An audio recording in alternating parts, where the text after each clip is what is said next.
Livre Pensamento. Apresentação: Cláudio Palermo e Paulo Henrique de Figueiredo.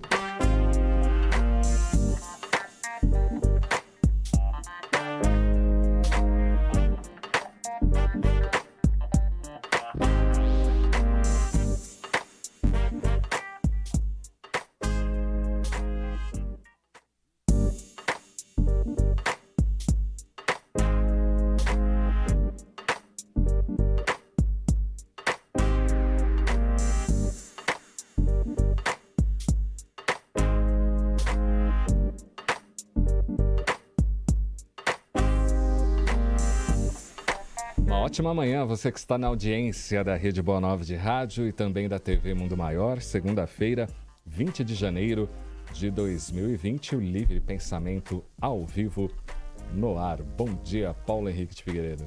Bom dia, Tudo em Cláudio. ordem? Olá, amigos que nos acompanham. Tudo certo, tudo em ordem.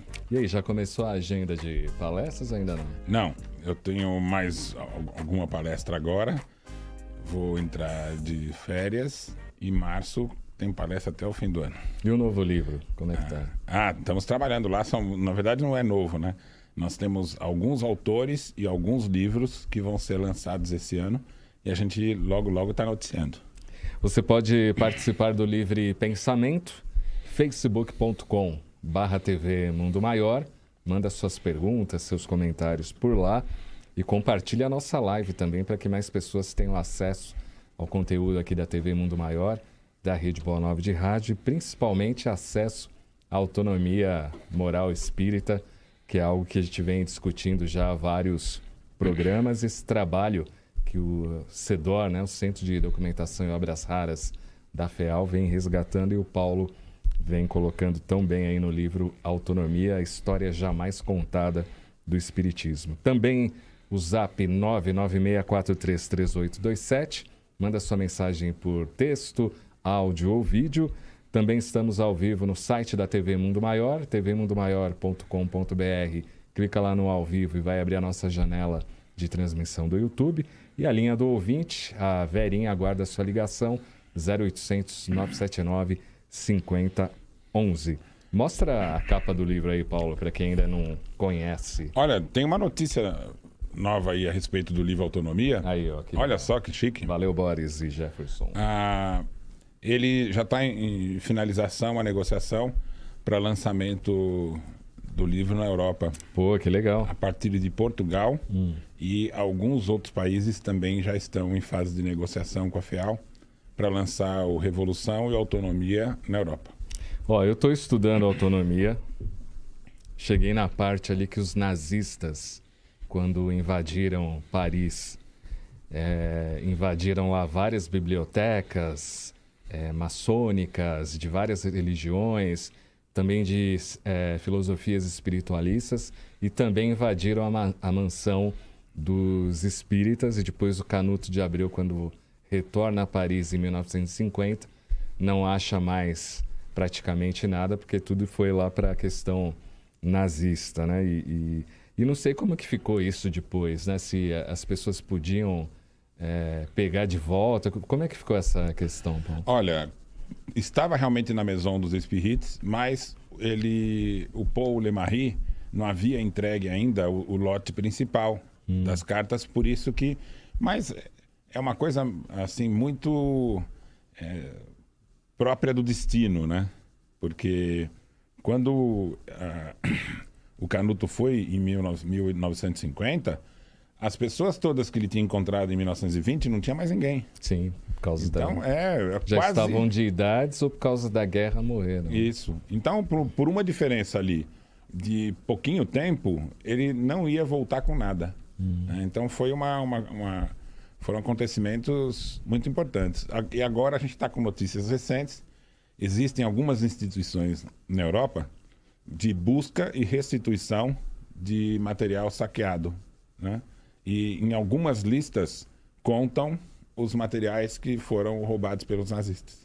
Tem coisa de Kardec, Leon Denis, né? Mas principalmente cartas. Praticamente a gente já está com a recuperação de todos os lotes de cartas. São aproximadamente 2.500 documentos, 2.500 folhas. Agora, existe um material que Kardec havia reservado com a finalidade de criar um museu espírita.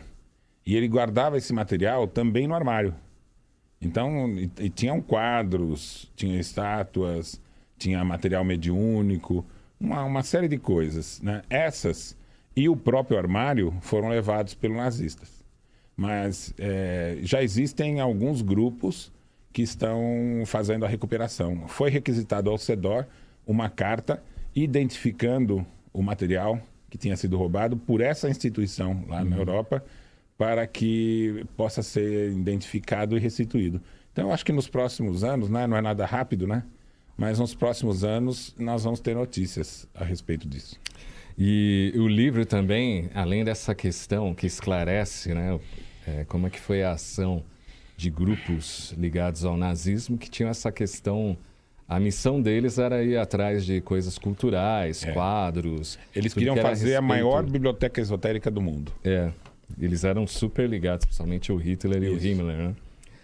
Eram ligados a isso. E no livro também conta uma série de passagens de Kardec, codificador do Espiritismo, onde ele era contra, por exemplo, do Espiritismo ter um líder, ou nas palavras dele, um chefe do Espiritismo. Depois da desencarnação de Kardec, muito se aventou esta hipótese, assim como se aventa no Brasil essa hipótese, quem que vai substituir Chico Xavier, né? Tinha essa questão. Com o codificador também teve essa relação dos espíritas que ficaram pós Kardec de tentar ali estabelecer um comando central ou uma espécie de unidade, mas o Kardec era contra isso, porque eliminaria a questão de liberdade, da autonomia de cada grupo. Quando o Espiritismo vem... Aliás, antes do Espiritismo vir para o Brasil, os fatos que a gente vem colocando da adulteração da Gênese, deturpação da missão da doutrina espírita, principalmente por Lemarie, o Lemarie é aquele que acabou se colocando como sendo o sucessor de Kardec, não por uma questão de escolha, mas ele mesmo se colocou nesta posição. E no livro me respondeu uma pergunta que até a gente abordou aqui e para mim não ficou claro, era por que a Sociedade Parisiense de Estudos Espíritas terminou, se encerrou, e por que surgiu uma outra, que foi a Sociedade Anônima, e depois surgiu uma outra entidade, que essa sim era espírita, com a Amélie, Beth Fropo, Gabriel Delany, o Leon Denis, entre outros. Porque o termo espírita na França, e isso continua até hoje, menos, mas ainda continua, virou sinônimo de charlatanismo, em virtude do que o Lemarie fez com as fotos, né, as fotografias ditas espíritas, porque ele colocava ali uma pessoa e a pessoa, eu queria tirar uma foto, ver como é que está meu parente desencarnado. E ali, por uma tramóia tecnológica, junto com o fotógrafo francês, se tirava a foto e dizia que aquela foto era espírita porque saía um espírito ali. Inclusive tem uma montagem da Amélie com o que seria, entre aspas, o espírito de Allan Kardec.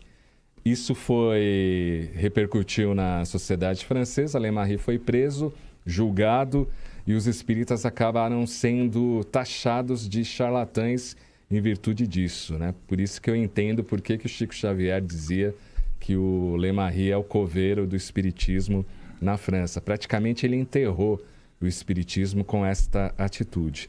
E para não pegar mal depois que ele sai da prisão, aí sim funda-se a Sociedade Anônima e não tem nada de espírita, justamente para não remeter aos fatos anteriores da qual ele foi preso.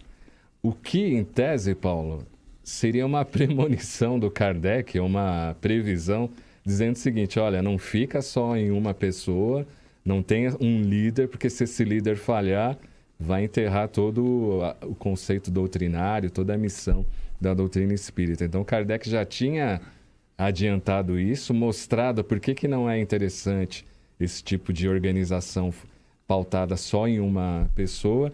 E aí, anos depois, a desencarnação de Kardec, o Lemarie coloca isso à prova, mostrando não dá certo E se a pessoa erra, não é o nome da pessoa que está sendo colocada, mas o nome do espiritismo. É verdade.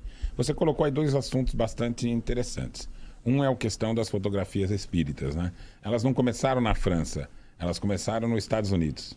E claramente o americano que fazia essas fotos fazia uso de algo que ainda estava incipiente, que era a dupla exposição.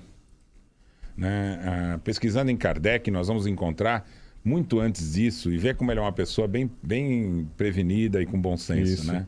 Ele vai narrar algumas fotos dessas e conta que na Inglaterra havia um indivíduo que estava produzindo fotos artísticas fazendo uso de dupla exposição. Então, ele colocava... Como passatempo, né? A pessoa fazia isso na Inglaterra. Ele produzia algumas fotos para diversão mesmo, né? E publicava. E Kardec fez a referência. Falou assim, olha, nós precisamos tomar muito cuidado com essas fotos, porque aparentemente pode parecer um fenômeno, mas a fraude é algo muito fácil de se fazer em virtude da dupla exposição. E olha só, hein? Tempos depois, nos Estados Unidos, um indivíduo começa a fazer algumas fotos dessas, e aí o fundamento dessa foto espírita está no seguinte: o indivíduo vai ao fotógrafo e sai de lá com uma foto do parente que morreu. Então, em tempos de guerra, né, é um alento enorme, né? Então, a característica da fraude é exatamente essa. A mediunidade, ela é intermitente. Você não consegue garantir que o fenômeno vai acontecer, ainda mais de efeitos físicos. Então, em alguns momentos ocorre, outros não. E também, nem sempre, mesmo que você fizesse a foto e você fosse examiná-la, se for autêntico, de várias fotos, só algumas é que vão trazer o fenômeno. Não todas. Essa é a característica. E a fraude é assim, todo mundo que ia lá pagava e saía com a foto. O que aconteceu? O Lemarie começou a publicar na Revista Espírita as fotos que ele começaram a ficar famosas nos Estados Unidos. E aí ele começou a importar fotos para vender para leitores. Então ele anunciava, olha, fotos... Né? Isso na Revista Espírita. Na Revista Espírita. Até que ele chegou o dia, e não tem outra forma de você ver isso, mas é assim, é criar uma oportunidade de ganhar dinheiro. Que ele financia um fotógrafo para que ele fizesse um estúdio preparado para a fraude. Então, em verdade, eram 2 estúdios. Ele entrava numa saleta, produzia a foto falsa, né, a primeira exposição, usando panos, bonecos, máscaras, né? Tudo que tinha referência ao que a pessoa informava do parente que morreu. E isso dentro da sociedade. Né? Não, isso tinha no endereço do fotógrafo. Mas ele pegou dinheiro da sociedade e deu para o fotógrafo fazer essa estrutura toda, né? E aí todo mundo que ia lá ia para o segundo estúdio, fazia a fotografia, ele colocava uma chapa que já tinha informação, que era a foto do espírito, né? Fazia uma segunda exposição e a pessoa saía de lá com uma foto do espírito. Ele começou a publicar isso na Revista Espírita, as primeiras, e falar, olha, procure... se você quiser uma foto com um parente seu e assim por diante. Até que chegou um dia, parece coisa de filme, né? Mas na delegacia tinha um indivíduo que tinha experiência com fotografia. E ele virando as fotos, a revista ali, ele falou, mas peraí, isso aqui é dupla exposição. Como é que seria possível o fenômeno acontecer com todo mundo, várias pessoas ao dia, né?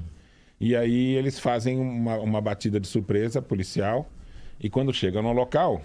Eles pegam os funcionários confessando que participavam da fraude, eles pegam os bonecos, as máscaras, pegam tudo. E o fotógrafo denuncia o Lemarie como cúmplice, né? Que realmente era. Né? E ele negou até o fim que ele tivesse participação, mas em virtude das evidências, né, ele acaba preso. Né? Não tem desculpa para uma questão dessa, não tem desculpa. Porque, primeiro, que isso não tem nada a ver com o espiritismo. Segundo, que a motivação não era divulgar o espiritismo. Sim. Terceiro, é que se sabia que era uma fraude. Já era uma fraude nos Estados Unidos, imagina a reprodução da fraude na França. E, infelizmente, o Lemarie estava naquela época, como você bem disse, representando os espíritas. E essa fraude ela foi considerada uma afronta à sociedade francesa. Por quê? Era uma sociedade que vinha castigada por guerras, famílias empobrecidas, sabe? Em virtude de 1870, o cerco que teve a Paris, fome, né? Muitos parentes mortos. Então você imagina o pesar, né? E aí o espiritismo serve como um alento. Então, num primeiro momento, esse alento é a última esperança. Nossa, estão provando que os nossos parentes estão vivos, né? Que consolo, né? De grandiosa importância. E, de repente, os jornais começam a noticiar que a fraude, e isso vira um vilão. O espiritismo vira um vilão. Não é o Le Marie que vira um vilão. Aí todos começaram a falar, nossa, que absurdo, né? Pensa num jornal hoje, né? Vocês assim, estão trazendo alento para a família de parentes jovens que morreram. E aí você fala, não, essa pessoa estava explorando economicamente as famílias. Então, o nome do espiritismo acabou. E quem constata isso foi o Canuto Abreu, que em 1920 vai a Paris e nos seus escritos ele relata exatamente isso. Olha, o nome está desgastado. Eu vou conversar com as pessoas e elas falam, espíritas, nem fala esse nome. Então, realmente, o espiritismo na França sofreu um baque muito grande com isso e depois também pela invasão das falsas ideias espíritas. A pessoa se aproximava do espiritismo e começou a receber, por influência da imposição da teosofia e das ideias de Rustang na própria revista espírita, quem se aproximava encontrava as mesmas ideias das religiões. Olha, você está hoje sofrendo para pagar os erros da vida passada, e quem faz o mal quando morre vai ser castigado. Ou seja, aquela mesma visão, né, que as religiões davam, o que não atraía as pessoas para a proposta espírita. Então, essa e mais algumas coisas, né? Também o fato de o espiritismo ele estava fundamentado no espiritualismo racional, né? Que era no século XIX, né? A maior parte dos franceses aceitavam uma proposta que não era nem religiosa e nem materialista, que era o espiritualismo racional, que colocava a moral como sendo a livre escolha. Não obedecer a regras. A moral era a livre escolha. Eu escolho espontaneamente uma forma de viver que seja solidária e produtiva para todos. Então, todos esses fatores modificaram o espiritismo no século XX, né, e virou uma marca, né? Assim, acabou se extinguindo, né, nos países todos, e acabou vingando no Brasil. E aqui no Brasil também. Ela começou muito coerente com a proposta de Kardec, pela maioria, e depois, no século XX, uma minoria tomou conta da FEB, do reformador, e passou a divulgar também as ideias de Rustang, deturpando o verdadeiro espiritismo. Com uma espécie de comando quase semelhante ao do Le Marie, onde se tinha ali tem um presidente, e não é uma coisa coletiva, né, onde se discute, analisa e se aprova ou não determinadas questões. O que isso acabou influenciando em grande parte o nosso movimento, onde se ficou uma outra igreja, né? Não uma igreja cheia de dogmas fechadas, mas se tornou uma igreja um pouco mais livre, mas a estrutura ainda de hierarquia. Você tem toda a razão, porque você alterar o espiritismo não está só no conteúdo, que isso é de gigantesca importância, mas também na forma de produzir o conhecimento. O espiritismo, em sendo ciência, ele é um projeto de pesquisa. E o conhecimento que se obtém tem que ser coletivo. Na ciência, você não tem um cientista dizendo assim, eu digo que é o fator novo, eu é que descobri e determino o que é que vai se ensinar. Né? A busca do conhecimento é coletiva. Uma pessoa propõe uma coisa, o outro completa, e os grupos vão fazendo a pesquisa, fazendo as experiências para confirmar a realidade até chegar numa teoria, numa proposta que seja melhor aceita por todos e vira o paradigma. E esse paradigma ele também vai enfrentar com o tempo mudanças e em algum momento, né, na ciência, um paradigma é substituído por outro. Então essa é a evolução do conhecimento, que não é como nas grandes religiões que dizem assim, isso aqui não se mexe, é um dogma, foi Deus que falou. Então o espiritismo tem essas características, mas para que isso ocorra, a estrutura também tem que ser colegiada, que foi o que Kardec propôs. Então ele foi bem claro. Olha, para criar o espiritismo era necessária uma centralização. Tanto na sociedade parisiense como no comando. Ele falou assim, só que isso é só o início. Depois, nós precisamos criar uma proposta de colegiada. E ele falou, olha, eu não quero receber nada por essa estrutura nova do espiritismo e não ter nenhum papel de comando. Eu quero ser só um colaborador. Isso ele tinha programado para ter início, né, no dia seguinte que ele morreu. Ele morreu no dia da mudança. Sim. E no dia seguinte ele ia reestruturar o espiritismo para que ele fosse estabelecido de forma colegiada. Então a ideia do colegiado é assim, não deve ter uma pessoa mandando. Né? O que deve existir é um grupo de pessoas que vai representar a evolução das ideias. Né? Então seria o adequado, né, os grupos espíritas, né, não criarem estruturas hierárquicas centralizadas numa pessoa dizendo o que deve ou não ser feito, né? Mas num colegiado que discuta e tome as decisões de forma coletiva. Essa é a proposta de Kardec para o Espiritismo. Que até o pessoal que não concordava com essa questão, e esse não concordar não por uma questão doutrinária, mas sim de orgulho pessoal, como o próprio Rustang, que propagava que ele sim era o sucessor de Allan Kardec, e ele só não assumiu essa sucessão porque o Kardec ficou até o final da vida como o codificador da doutrina espírita. Mas no início de trabalho era necessário essa, vamos dizer assim, personificação em Kardec. Era necessário porque precisava de alguém coordenando a estrutura da elaboração das primeiras obras. E ele fala isso explicitamente. Olha, não teria outro método para você dar início a um projeto de algo novo do que uma pessoa coordenando isso. Mas a finalidade do espiritismo é se estabelecer de forma colegiada, porque a gente não pode colocar todas as fichas numa pessoa. Não é uma questão de sorte o espiritismo. Se escolheu bem, está ótimo. Se não escolheu, ai que pena. Não é assim. O colegiado, ele afasta. Nós somos pessoas falíveis. Então, tem que se já pensar numa estrutura que leve em consideração a imperfeição da humanidade, né? Então, você criar algo que permita que alguém que entre tenha incitado orgulho é equivocado, né? E, infelizmente, o Rustang, né, estava obcecado pelo poder. Pelo poder, ele estava completamente alucinado, ele estava sendo conduzido por espíritos, né, manipuladores, muito inteligentes, e que souberam tocar nele, aproveitar as imperfeições dele. E ele, sendo muito, então, vaidoso, orgulhoso, e caiu, né, como foi sopa no mel, os espíritos dizendo assim, olha, você foi escolhido pela espiritualidade para apresentar ao mundo a moral espírita. Então, ele envaidecido, ele achou que haveriam alguns messias. Kardec seria só o iniciador. E ele, na cabeça dele, e os espíritos falando isso, disseram, olha, Kardec foi escolhido para escrever o Livro dos Espíritos e o Livro dos Médiuns. Essa era a missão dele.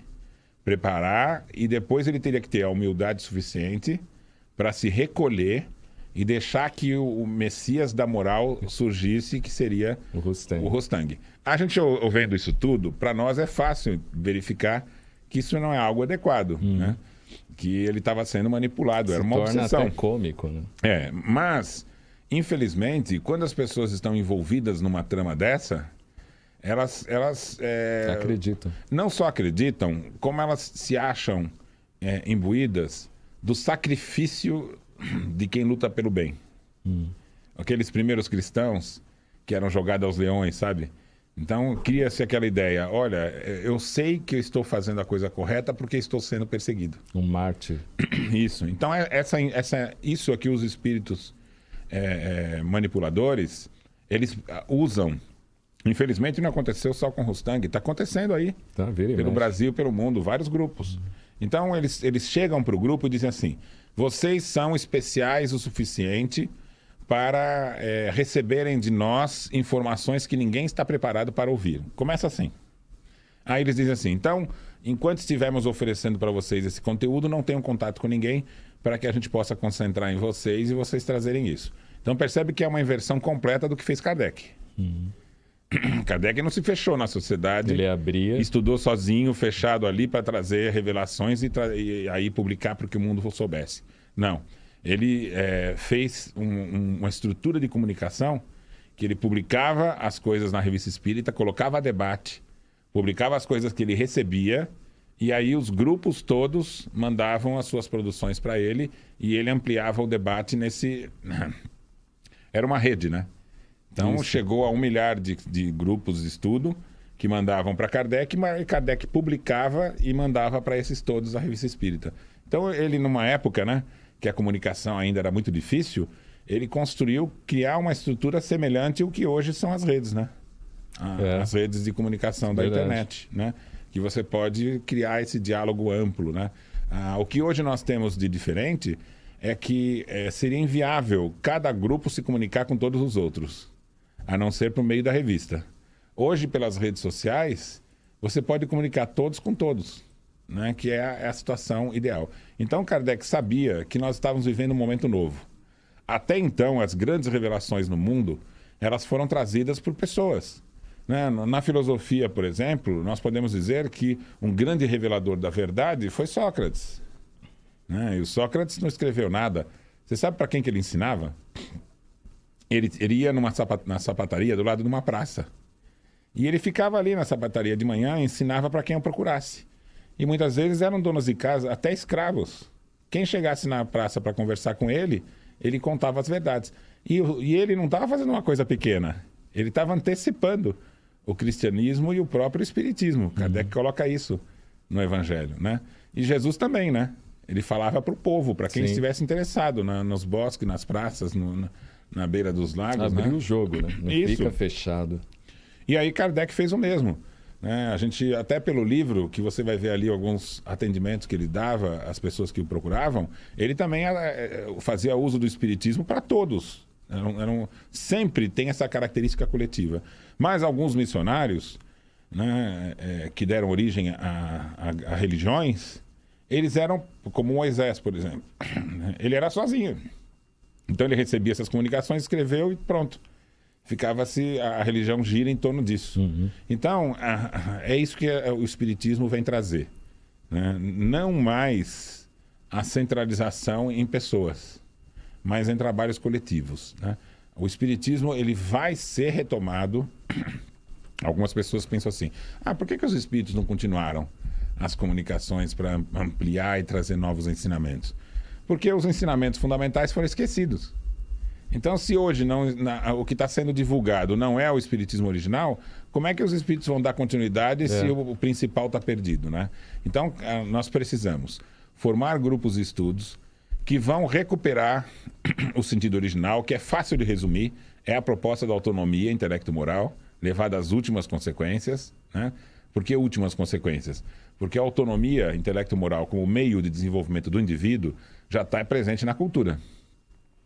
Mas levar isso à metafísica e demonstrar que o espírito é um projeto de si mesmo é ampliar a autonomia intelecto-moral às suas últimas consequências. E é o que o espiritismo faz. Né?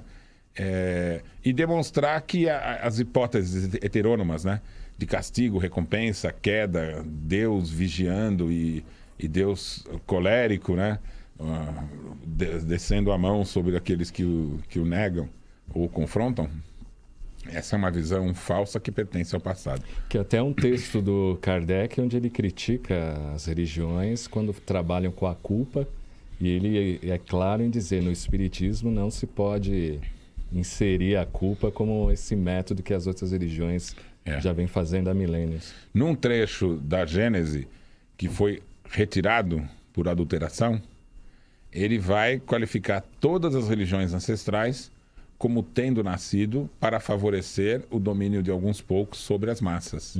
E os instrumentos disso seriam a fé cega e a obediência passiva, né? Que é uma frase que ficou esquecida do movimento espírita quando foi retirada da Gênese.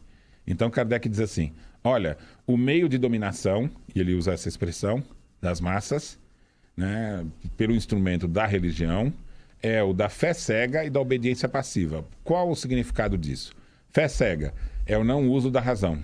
Obediência passiva, não uso da vontade, da livre escolha. Então, quando você pega um indivíduo e não deixa ele usar a razão e nem a vontade, nem a imaginação, que são as faculdades da alma, ele vira um autômato, ele vira um animal que pode ser manipulado. Sim. Então, todas os grandes movimentos no mundo, né, de dominação, isso é recorrente no mundo, né? Nós, já que tocamos no assunto do nazismo, né, qual que era a estrutura do nazismo? A gente vê aquela multidão de jovens, né, todos com a mesma roupa, todos perfilados, fazendo os mesmos movimentos. O que demonstra isso? É apagar a diversidade, né? Todo mundo tem que ser igual, né? A tentativa de fazer criar uma raça, né, suprema, né, também é tirar as diferenças. Pensa, qual é a finalidade? Tirar as diferenças. Quem for diferente vai ser morto, vai ser excluído da sociedade, né? Queimar os livros, né? Tirar a oportunidade do uso da razão, né? Quando você cria regras absolutas, que é o que se fez naquela época, e é o que se faz em todo regime autoritário, você tira a vontade, tira a escolha da pessoa. Então você tira a escolha, tira a capacidade de raciocinar e tira a imaginação. Você vê a arte nazista, era uma arte, a reprodução do real. Ou seja, imaginação zero, né? Eles fizeram grandes exposições mostrando que o abstrato era o mal. A arte abstrata, a arte que apresenta o autor, a visão do autor peculiar. E aí eles apresentavam como uma boa arte a reprodução exata da realidade, né? Então, para que serve isso? Para matar a imaginação. Então, quais são as faculdades da alma? Razão, vontade e imaginação. Uma estrutura que mata essas três coisas, você vê que quais são os mais perseguidos? A arte, sim, que é a expressão maior da imaginação. Então, quando a gente quer fazer um movimento de mundo novo, nós temos que valorizar essas três coisas. Então, a razão e a educação da razão não é pela memória, né? A educação da razão é saber raciocinar, produzir conhecimento, aprender a aprender, né? A vontade é aprender a fazer escolhas, e não treinar a pessoa por castigo e recompensa para ela reproduzir um comportamento determinado. Coisa de gado. Né? Não, ela tem que saber escolher e falar, puxa, eu faço isso porque eu percebo que é o melhor. E o terceiro lugar é a imaginação. Todo mundo tem que ser criativo. Todo mundo tem que ser... A maior valor dos indivíduos na sociedade nova é a diferença. O que em nós tem de diferente um do outro. Porque quando nós somos autênticos, nós somos diferentes uns dos outros. E em sendo diferentes uns dos outros, nós nos completamos. Porque cada um vai escolher um valor. E a soma desses valores, da diversidade, é que vai reproduzir com mais força a unidade divina. Verdade. Esse é o trabalho que a FEAL está fazendo. O CEDOR, Centro de Documentação e Obras Raras. O Autonomia, poderíamos dizer que é a ponta do iceberg, porque vem muito material por aí. São mais do que 50 mil... de Kardec são 2.500 documentos. Do Canuto tem uns 35, 40 mil documentos. Olha aí. Então é muito material que vai sair com o passar do tempo. E o livro Autonomia está mostrando, em parte, este material. A gente tem aí uma mensagem falando do livro e daqui a pouquinho a gente volta aí comentando a pergunta aqui da ouvinte. Vamos lá.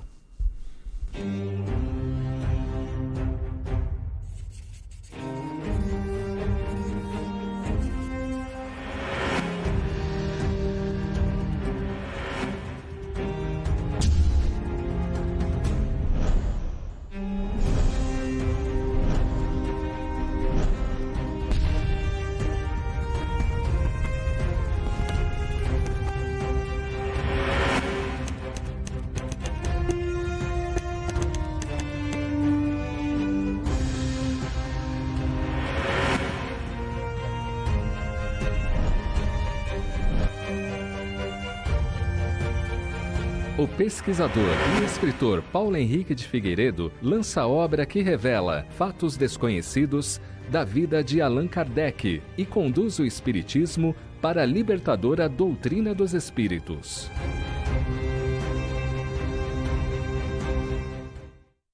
Tá aí, bacana demais. Pode adquirir o livro Autonomia, 49665775. Se você é fora de São Paulo, é o 011, ou mundomaior.com.br.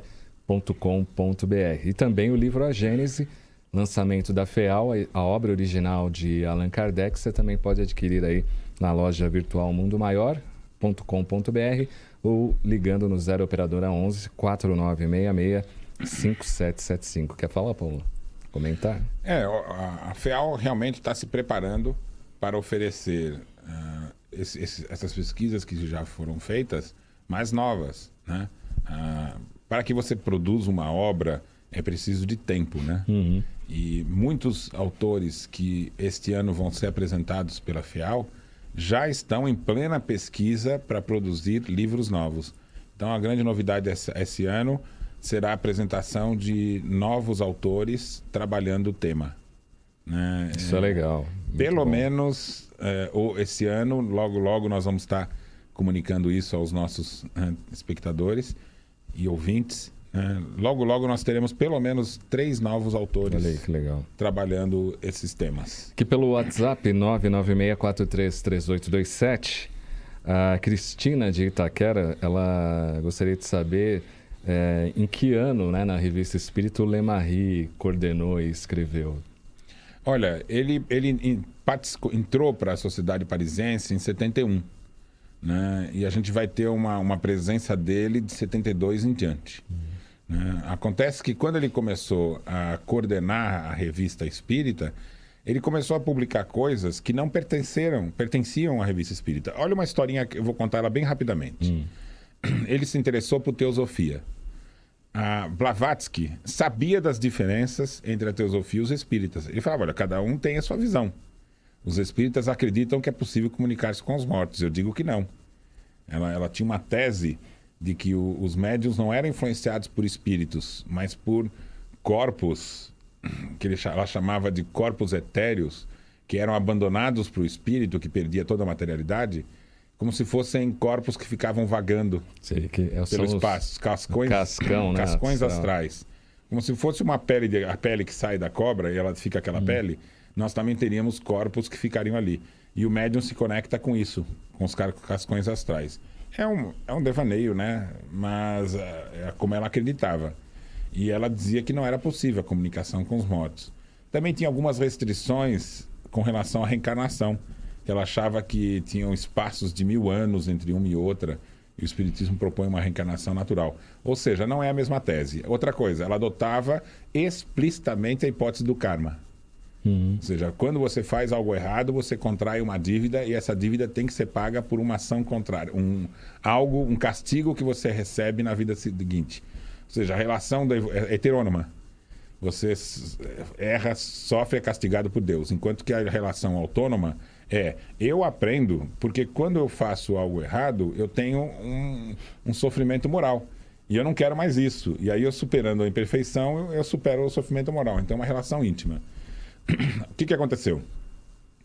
O Lemarri passou a publicar textos da Blavatsky, começou a publicar as ideias ligadas à queda, ideias ligadas ao karma, na Revista Espírita, mudou a sede, e a nova sede, que seria a continuação das obras de Kardec, passou a sediar também a Sociedade Teosófica e outras.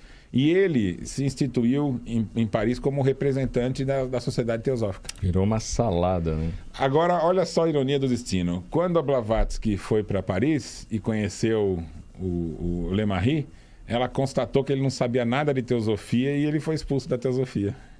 Então, veja, ele não estava nem propondo o espiritismo e nem a teosofia certinho. Ele estava fazendo... Era uma banalização. Quando você não tem um foco, né? Você acaba não fazendo nada, né? Então, desde os orientais, a gente escuta isso, né? A impressão que dava é que o Lemarri queria juntar tudo que era espiritualista junto com o espírita e, com isso, ganhar muita grana em cima. Olha, aqui no programa, às vezes, a gente pode dar a nossa opinião pessoal.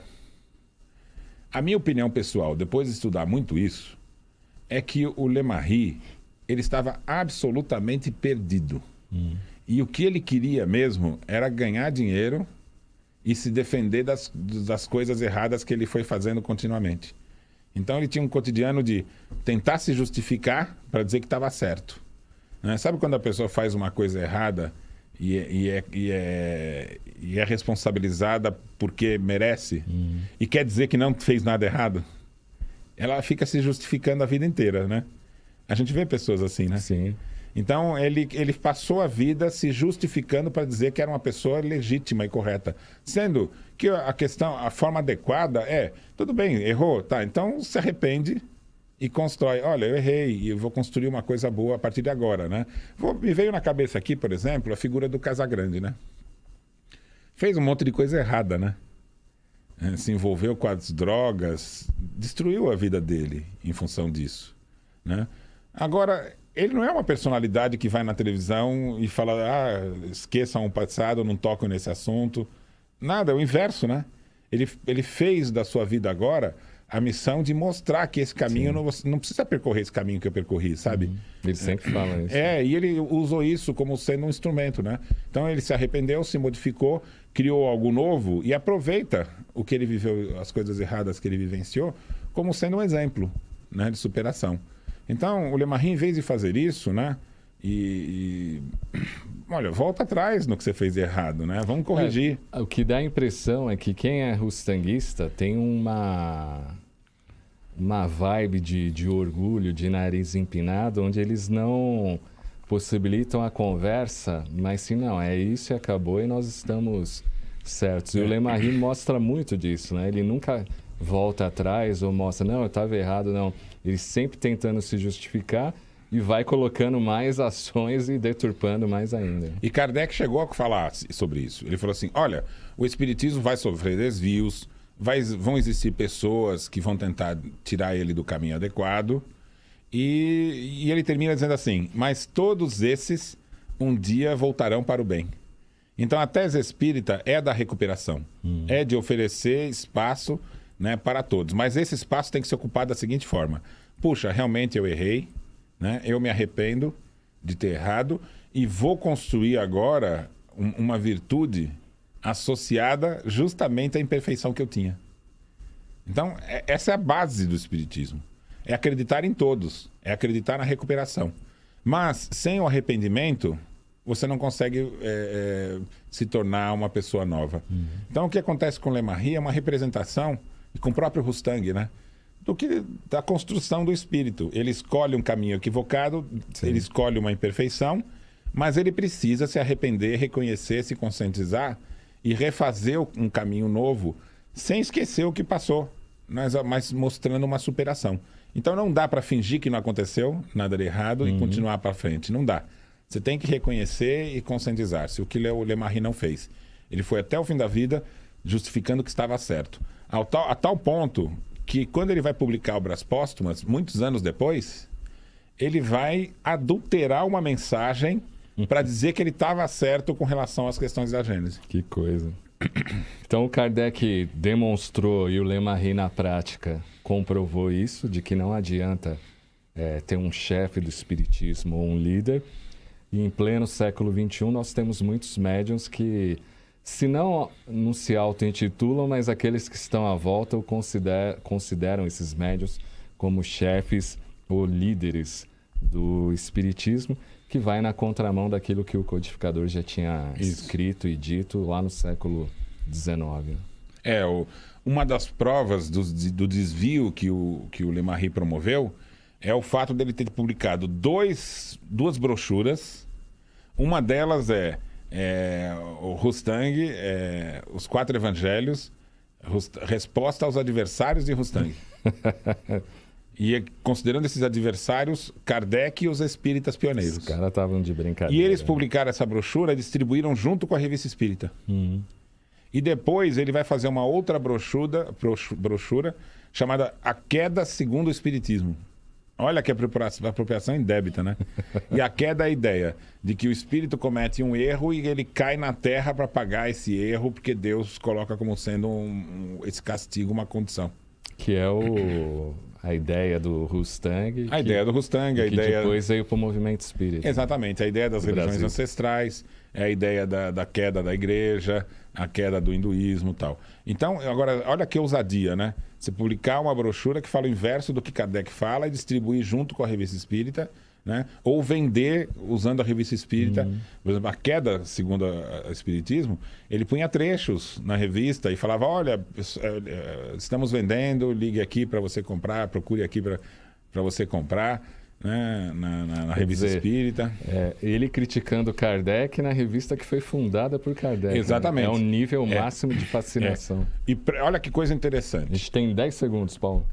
Ele acabou levando à bancarrota a Sociedade de Kardec, com uma dívida gigantesca que foi cobrada pela Justiça, entregou tudo e comprou os direitos da revista. E depois abriu a própria livraria e começou a vender, a fazer a Revista Espírita e vendê-la em proveito próprio. Ele passou a ser o dono. Nossa. Então veja que foi um descaminho, né? Mas como diz Kardec, né?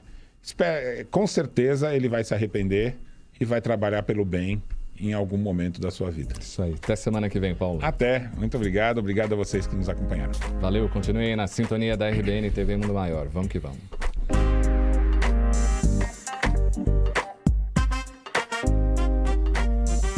Você acompanhou o programa Livre Pensamento.